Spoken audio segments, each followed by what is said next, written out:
summer programs, we spend a great deal of time talking about how the hands function at the keyboard. It's a fascinating study, one begun by Dorothy Taubman decades ago and continued to this day by Edna Galansky and the faculty of the Galansky Institute. Starting a number of years ago, people began clamoring for a talk about pedaling. I was interested in the topic, and in 2008, I decided to present a lecture about it. I remember starting that presentation with a story about my brother expressing astonishment that I could talk for a whole hour about pedaling. I assured him that there was enough to say, and I indeed talked about the damper pedal for the whole hour. So when the evaluations at the end of the symposium came back, one of them said, "Very interesting, but you only talked about one pedal. What about the other two?" So after giving it some thought, I decided to share some ideas about all three pedals this year. I'll be talking about the soft pedal, the sostenuto pedal, and a couple of particularly tricky situations involving the damper pedal. When the piano began its development, there was no assumption that it would become the dominant keyboard instrument that we know today. It was one of several choices available to keyboardists, and it bore certain similarities to some of its predecessors.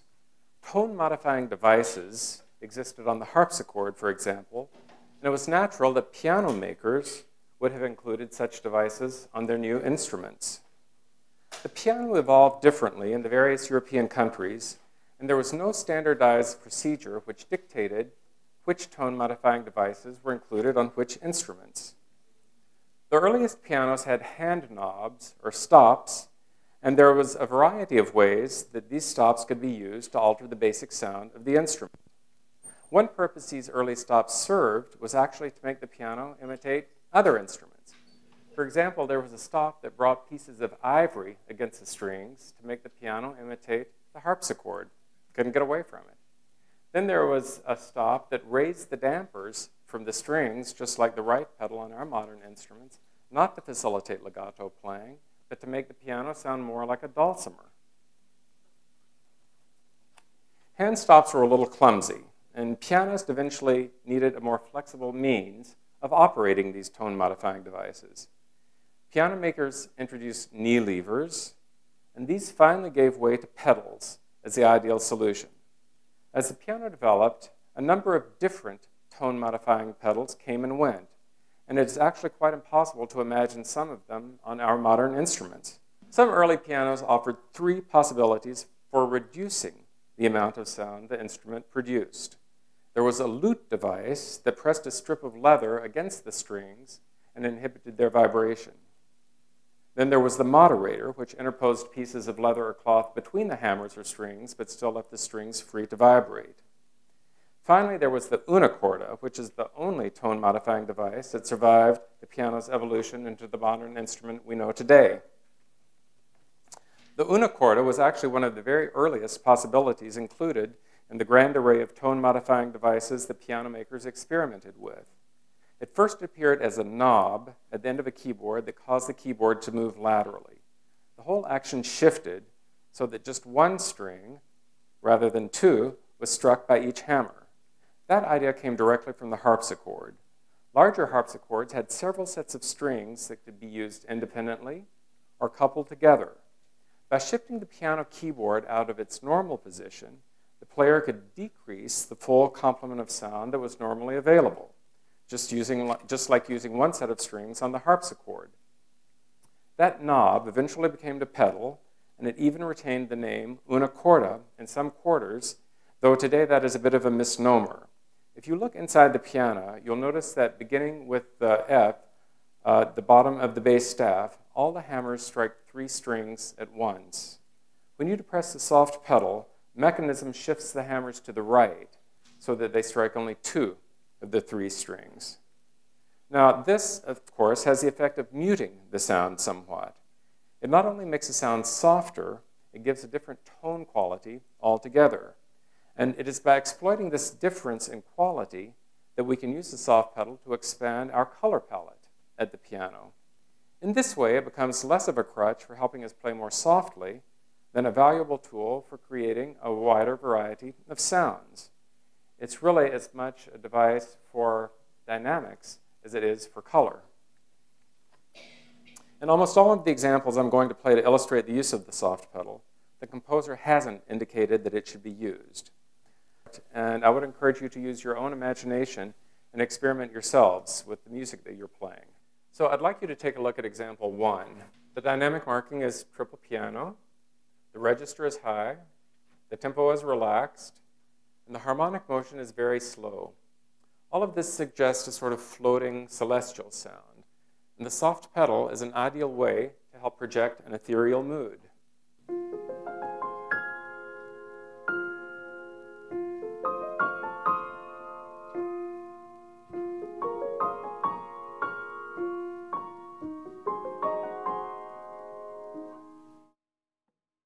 So you see, we color the basic sound of the instrument by using the soft pedal in that way. Take a look at example number 2. Chopin never once left an indication that the soft pedal should be used, but we know from contemporary reports that he used it frequently and with great skill. He would often write words like sottovoce or dolcissimo that seem to hint at its use. In this nocturne, there is a mood of mystery and languor. The soft pedal can be a great help in a situation like this, particularly to keep the undulating bass from being too heavy. However, there's a potential problem. The melody is written in long notes, and as a result, is quite slow. If you play the melody too quietly, it doesn't project enough, and the entire effect is flat. So one of the things to understand about the soft pedal is that you can use it for color, but you don't have to play so quietly with the hands. I'd like to play 2 different versions for you, and then we'll compare the 2.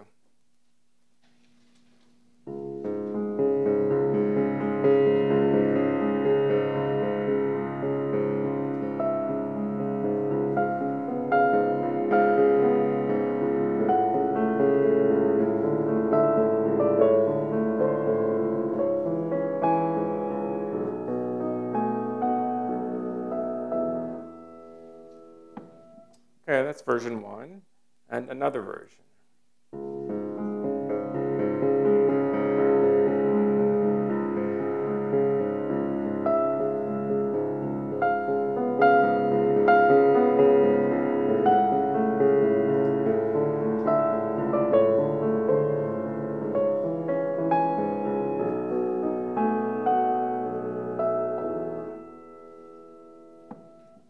So the first time I played pianissimo with both hands.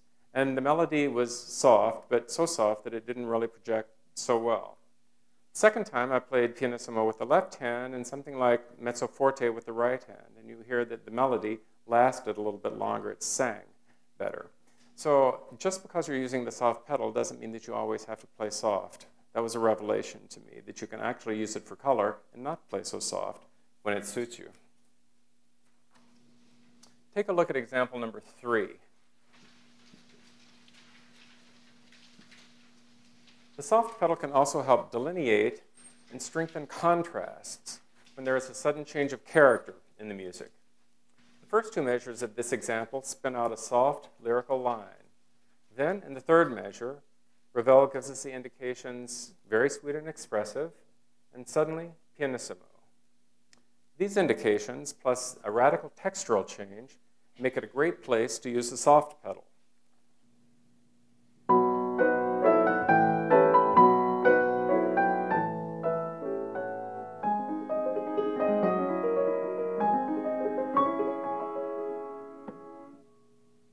So you see that I can use the soft pedal to heighten contrast with music that is already on the quiet, gentle side. Take a look at example number 4. This etude starts with a fanfare. You can just hear the trumpets and horns blazing away.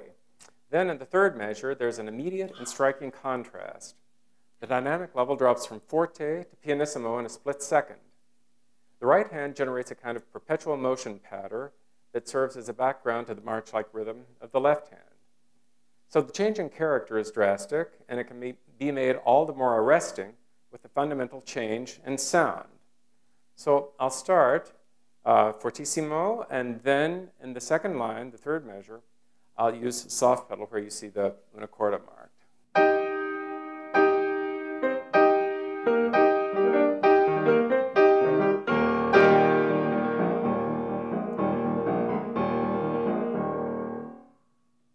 hear what that contrast is like, I'd like to talk about the timing of the soft pedal for just a moment. I need to get the soft pedal down in between the time I play the chord and when I start to play the right-hand 16th notes. So the timing of this is that I'll play the downbeat, I'll depress the soft pedal, and then I'll start playing the right hand.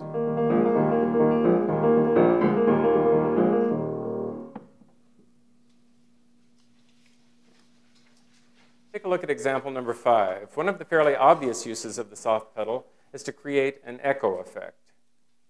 When a phrase is repeated exactly, using the soft pedal can help organize the music architecturally so that the phrase doesn't sound merely like a repeat, but more like the expansion or development of an idea.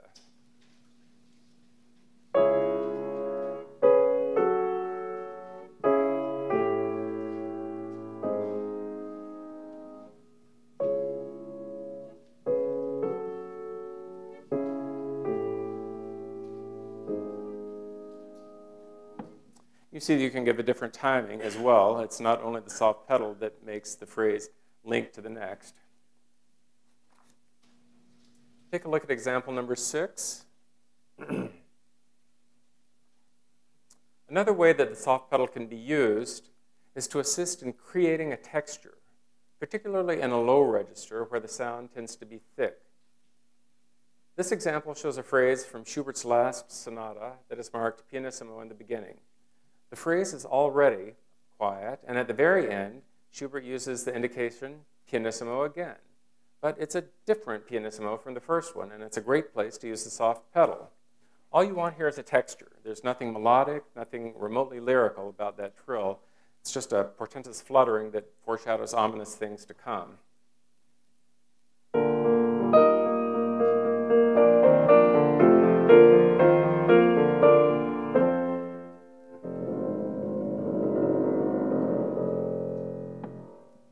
Without the soft pedal, the sound would tend to be thicker than you would want there.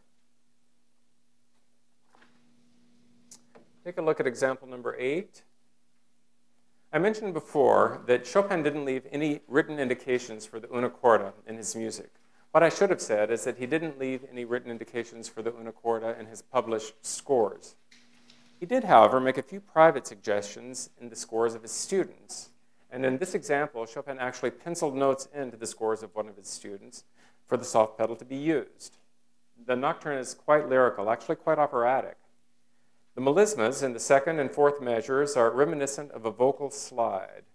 There's really no way to imitate a singer's glissando at the keyboard. Our octave is divided into 12 equal notes, and that's all we have to work with. So all we can do is offer an approximation of what a skillful singer might do. The soft pedal can help facilitate this sort of special effect.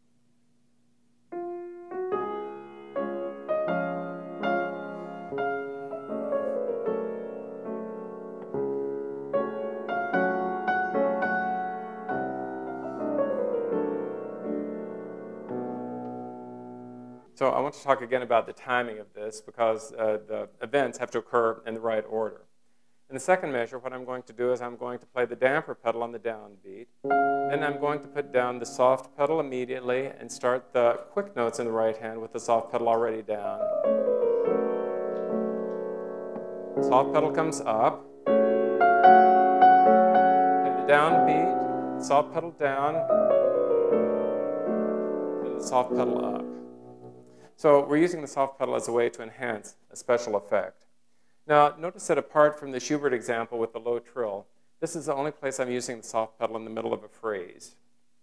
Because it changes the quality of sound, the soft pedal is generally used at the beginning of a new phrase rather than in the middle of a phrase. The exception would be in a place like this to create a kind of special effect. Whereas the soft pedal is familiar territory for all pianists, there seems to be a general disinclination to use the middle pedal, called the sostenuto pedal, because it is feared that it may not always be available, and if it is, it may not always be reliable on unfamiliar instruments. And it is certainly the most recent pedal in the piano's evolution. During the second half of the 19th century, inventors experimented with several sustaining devices that worked for selected tones only. Mostly these pedals were complicated and hard to use. None of them was widely accepted. The sostenuto pedal we know today was patented by Steinway in New York in 1875, but it was only one of the inventions for the piano that appeared around that time. Much more momentous was the cast iron frame, for example, which made a bigger sound and greater tonal range possible for the instrument. Even after its introduction, the sostenuto pedal wasn't a device that enjoyed immediate popularity. Steinway sent Liszt a piano with the new pedal on it, and he expressed some enthusiasm, even noting a couple of places in his music where it might be applied. It was only in the 20th century, however, that composers began to write indications for it, and compared with indications for the damper pedal, these are few and far between. In spite of its general neglect, though, there are places where it can be an invaluable resource. I thought it would be interesting to talk about how it works and show some possible situations where we can use it. When the sostenuto pedal is depressed, it will catch any dampers already raised and hold them off the strings until the pedal is released. In other words, the sound will continue as long as the pedal stays down. In that way, it's just like the damper pedal. There is an important way, however, in which the sostenuto pedal works differently from the damper pedal. With the damper pedal, you can either depress the pedal first and play a key, or you can play a key first and depress the pedal. A sustained sound will result in both cases. The sostenuto pedal doesn't work that way. The damper actually has to be off the string, or in other words, the key has to be down before the pedal is depressed in order for a sound to be sustained. So if I put the key down and then put the pedal down, I get a sound. But if I put the pedal down first and play a key, nothing happens. So the take-home point is that the key has to be down before you use the soft pedal. Now, the damper pedal can also be used in conjunction with the sostenuto pedal, and here again, there's something very particular about the timing of pedal depression. If the damper pedal and sostenuto pedal go down at exactly the same time, the sostenuto pedal is going to keep all the dampers up, and the effect is going to be the same as simply using the damper pedal. So if the two pedals are going to be used together, the sostenuto pedal has to be engaged first, and then you can use the damper pedal as much as you want. The notes originally captured by the sostenuto pedal would be sustained throughout the changes of the damper pedal. So for example, you catch that in the sostenuto pedal and still change the damper pedal while the note in the sostenuto pedal is still holding. So let's take a look at example number 9. And as I play through the excerpt, I'd like you to listen to the sounds that are sustained by the sostenuto pedal.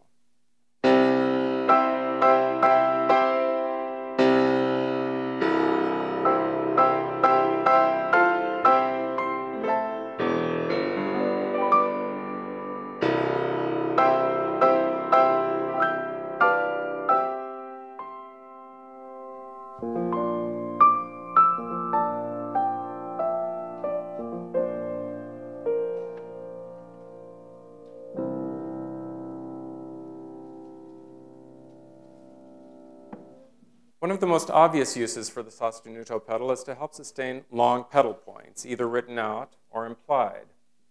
Even when a composer doesn't indicate the use of the sostenuto pedal, the need for it may be clear if it is impossible for the fingers alone to sustain the notes that should continue to be heard. Take a look at example number 10.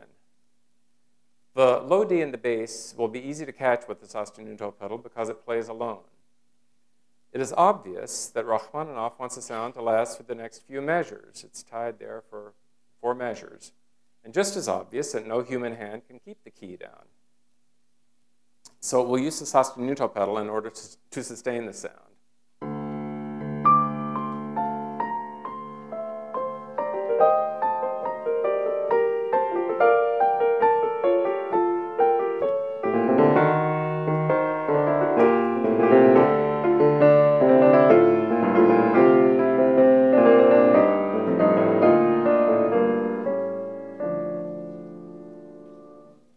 Now, in the second line, you also see long Ds in the second measure and the third measure. Why not continue to use the sostenuto pedal there? First of all, it's easy for the 5th finger to hold the D down.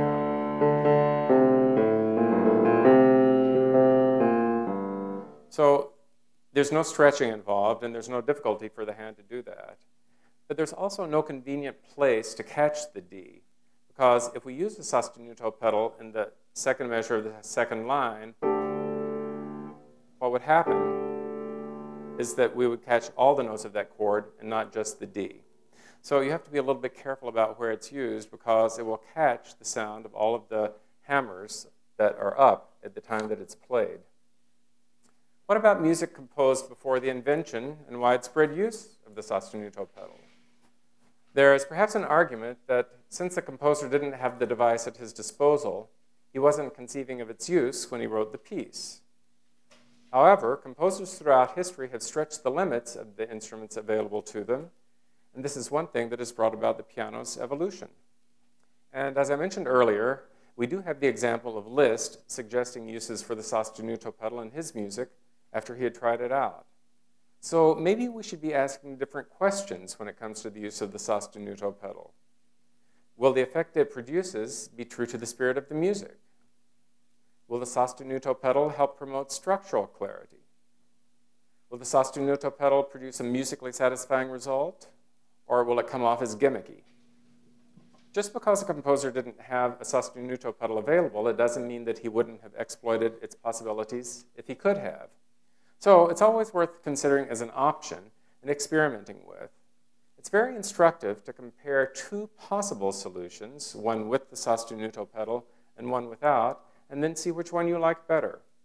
So Chopin did not have a sostenuto pedal available, and I'd like to play two different versions of the opening of the barcarolle, example number 11. The first is the version that you see there with the sostenuto pedal and the damper pedal.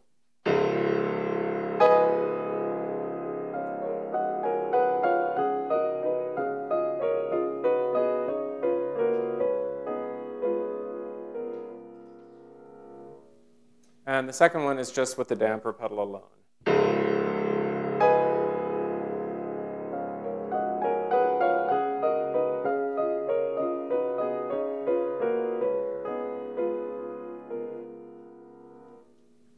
So it's a slightly different effect, as you can see. With the sostenuto pedal, the pedal point lasts longer. You can hear that C sharp longer.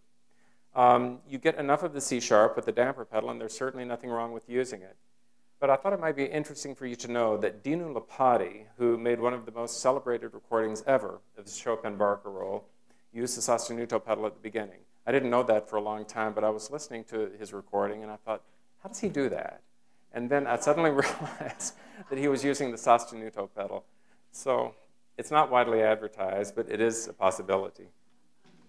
And it's certainly not a must. I've played it both ways, and I think that both effects are nice. Take a look at example number 13.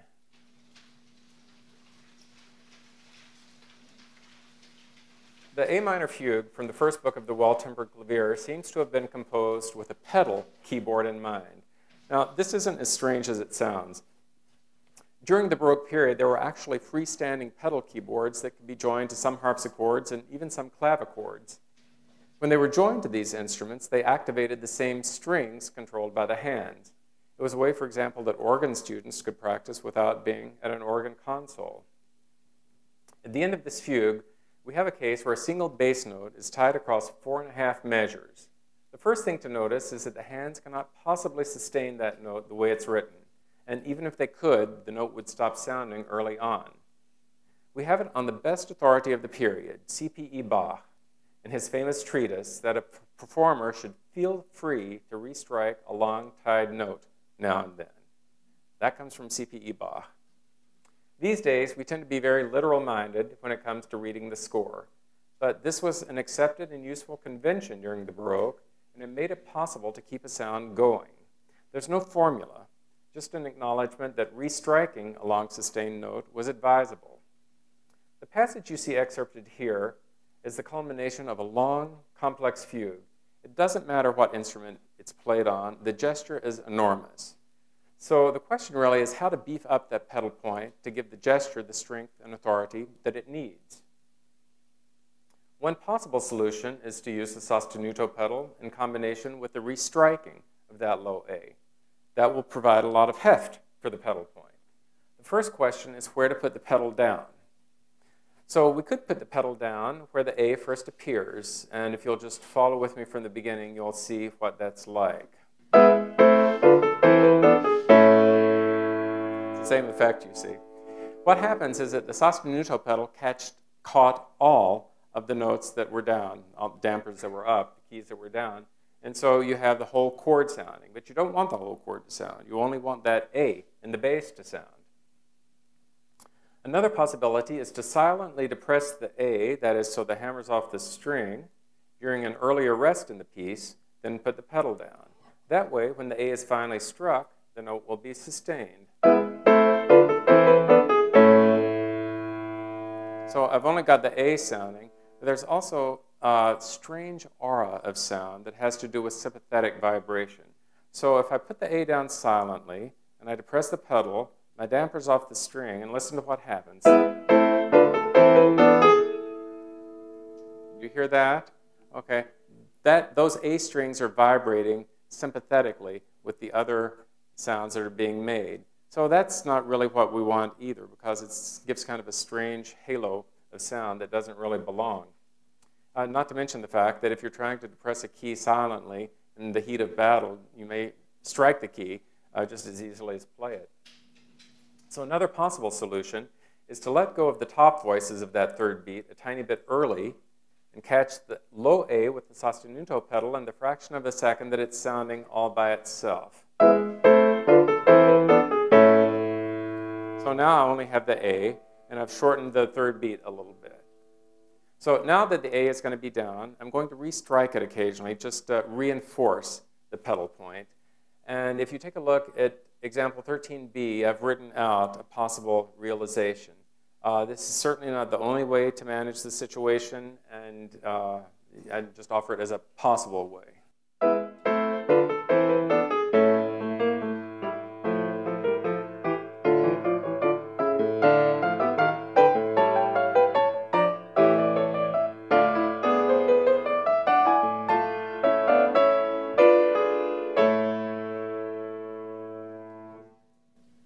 Throughout that way.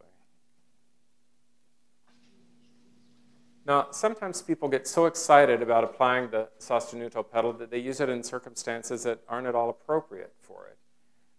Take a look at example 15. I'm only showing this passage because a student came in playing it with the sostenuto pedal, and the effect was a strange one. I'll try to imitate that.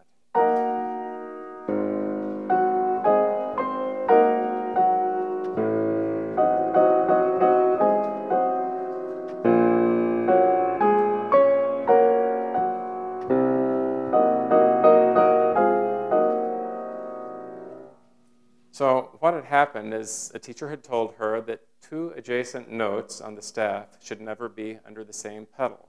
So she was trying to avoid over-pedaling. But actually, it created a sound world that was alien to what Debussy's sound world was. So the whole point of using the damper pedal is to create a harmonic ambience that allows the overtones to accumulate in an appropriate way. So this is with the damper pedal alone.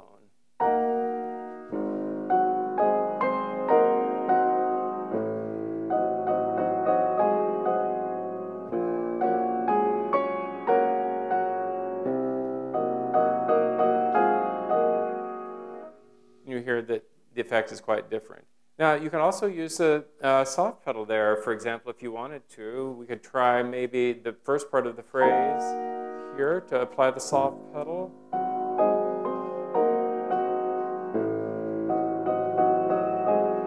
And as the phrase grows, to let it go.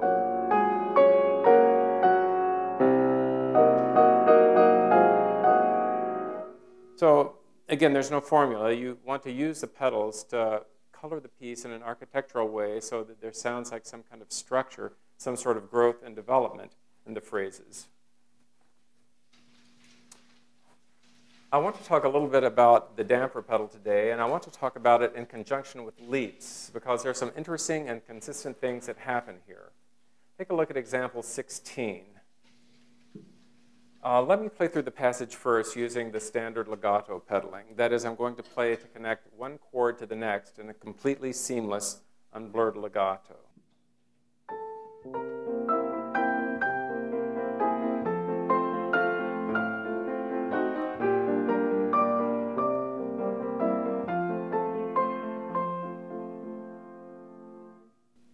Now, I want you to look at my foot when I play, because you'll see that I'm playing just after I strike a new chord and not precisely at the same time. This is sometimes what is called syncopated pedaling, and it's what most of us do by second nature when we want to play legato. I want you to notice that there's a quick sequence of events. First I play, and then I pedal.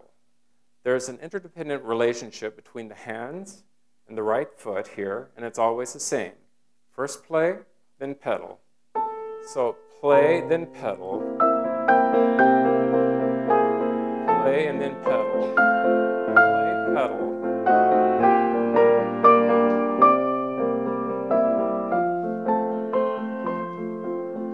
So you see how that sequence works. First I play the note, and then I pedal it.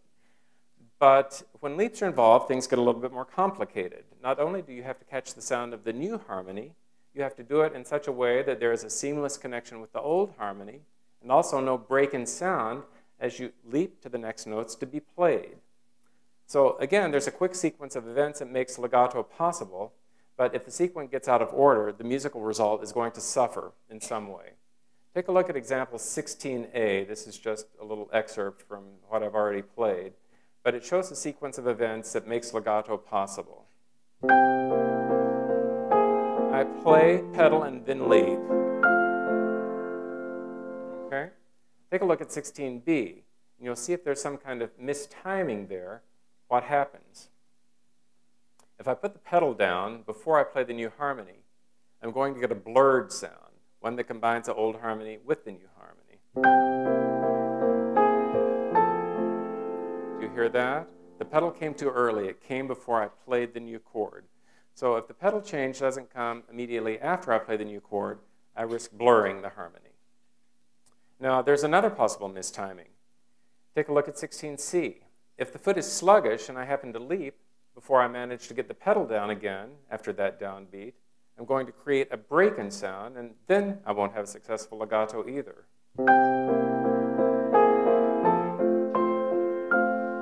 So you hear that little gap in sound there. I didn't get the pedal down to catch the sound of the downbeat.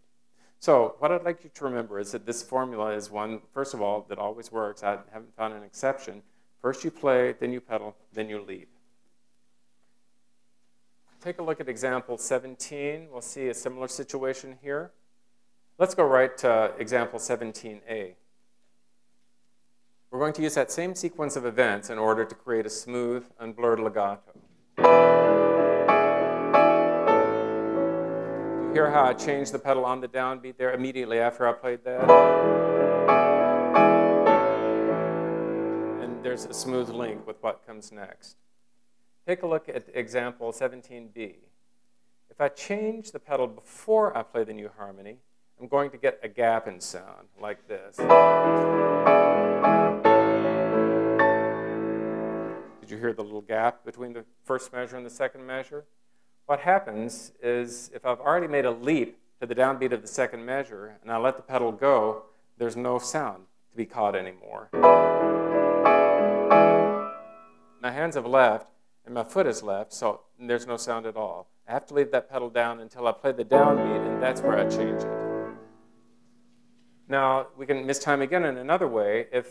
Take a look at 17c. If I leap before I pedal the downbeat, I'm going to create another kind of break in sound.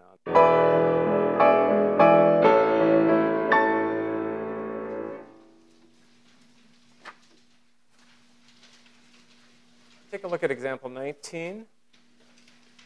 When I discussed pedaling in the music of Chopin last year, I talked about how misleading a literal interpretation of his pedal release marks could be.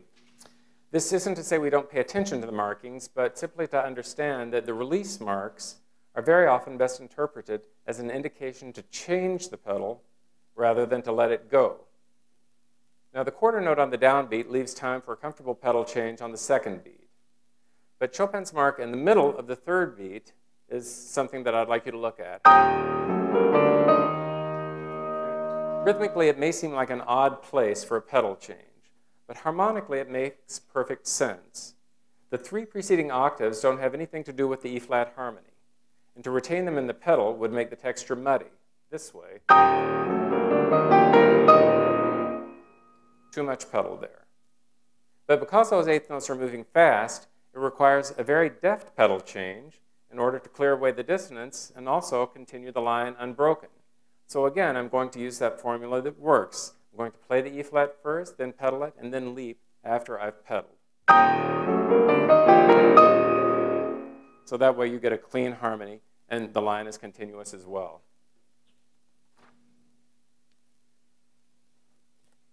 Take a look at example number 21. In this example, you have very big leaps from the downbeat and from the third beat in each measure.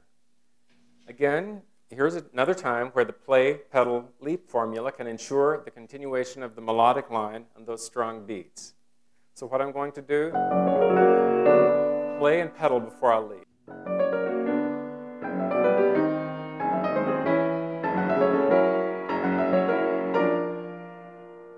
If it works well from the beginning, of course, just play and enjoy it. But if it doesn't go smoothly, then you can practice the skills separately.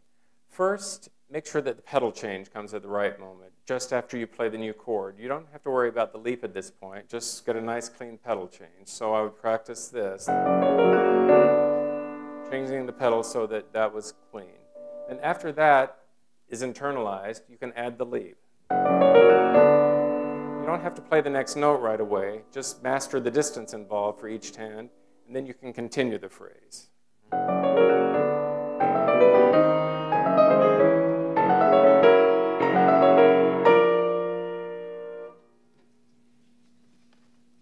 Take a look at example 23. We've used this example before to talk about enslavement to notation, but I wanted to show it today from the standpoint of pedaling. And I want to focus on the left hand. Schumann writes a single stream of 16th notes for the left hand, but there are really two lines here. It's important to differentiate the sound so that the true bass line projects. And what I mean by the true bass line, it's just the downbeat of each measure. The A flat goes to the B flat, to the C.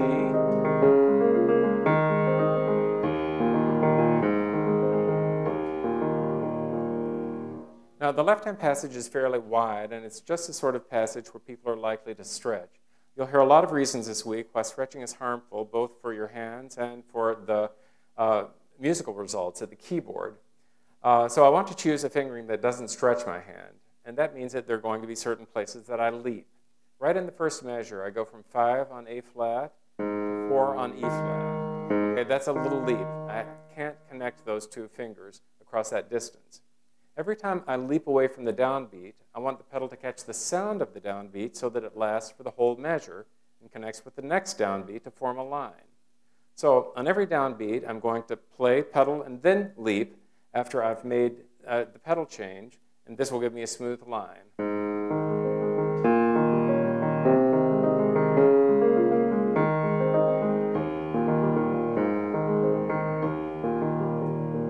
See how that works? And then in combination with the right hand.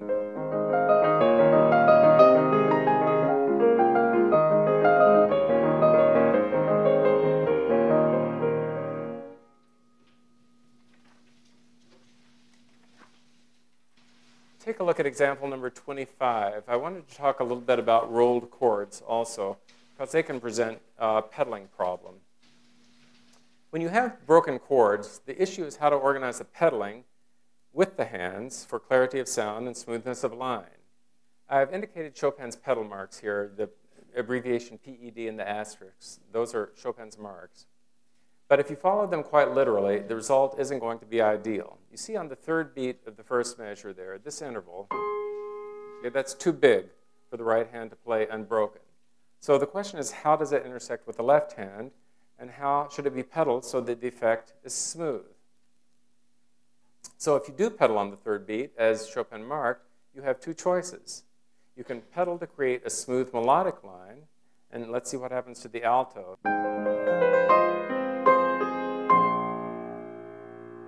See, I'm creating a smooth line on top, but I lose the A flat in the alto. That's kind of a stark sound for the lushness of this piece. So if I want to catch the A flat in the alto to keep the harmony rich, the pedaling is going to create a break in the melodic line.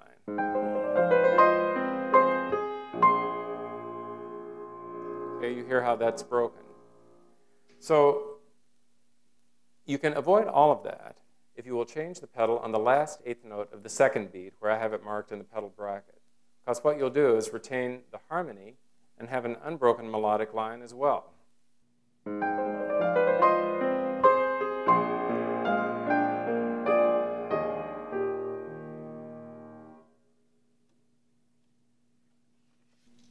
Take a look at example number 26.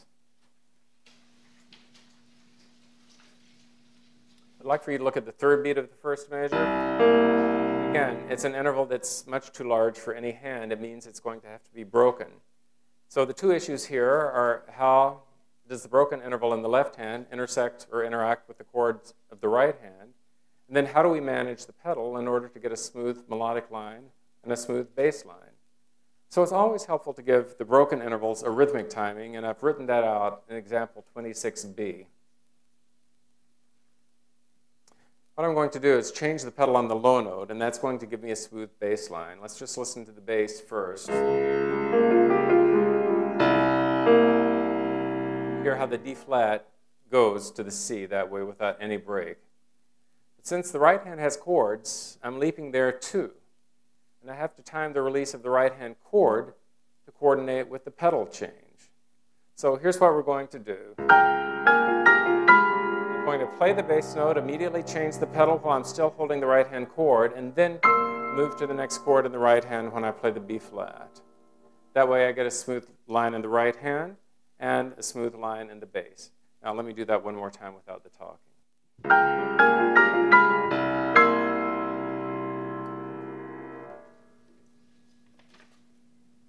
Take a look at example number 27.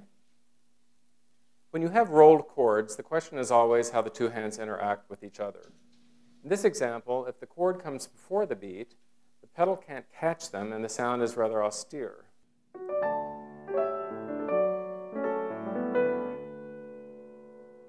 In order to create a more gracious sound, I'm going to play the short notes of the right hand on the beat rather than before the beat.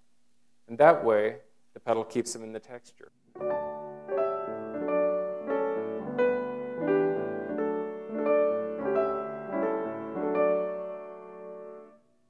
That's a little bit more the feeling that we want there. When it comes to the notes on the page, we don't really have any choice. What we really want to do is play just what the composer has written. But when it comes to pedaling, we have a lot more freedom. We have to rely on our ears, good taste, and sense of style. And as you have seen, there's often more than one appropriate solution for any given situation. I'd like to leave you with the idea that the pedals, all three of them, are an integral part of the instrument we play, and to give many more possibilities for sustaining sound than we have with our hands alone. Though any of the pedals can be misused, none of them should be thought of as a crutch, but rather as a means to help us realize the composer's intentions. Finally, every time I talk about pedaling, I can't help thinking of Chopin's famous dictum. He said, "The correct way of using the pedal remains a study for life." It was true when he said it, and it's still true almost 200 years later. Thank you.